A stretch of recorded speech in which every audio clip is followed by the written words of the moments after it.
Hey guys, welcome to another property showcase by propertycozy.com. In the quiet, upscale community of Lincoln, Manchester, surrounded by other beautiful homes, one will find this well-built, two-level, 9-bedroom, 6-bathroom house with option to extend. This home was originally intended to be a retirement home and daycare center and is ideal for nature lovers. It sits on approximately 12,500 square feet of fruited land and enjoys scenic views of the surrounding mountains and nearby communities. Motivated seller, price negotiable. Guys, let's take a look at this house and please watch the entire video for more details at the end.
The asking price for this house is Jamaican, 45 million or US $292,300.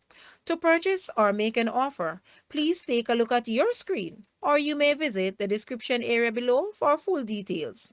If you like this video, please hit the like button and also share with a friend. Thanks for watching, guys.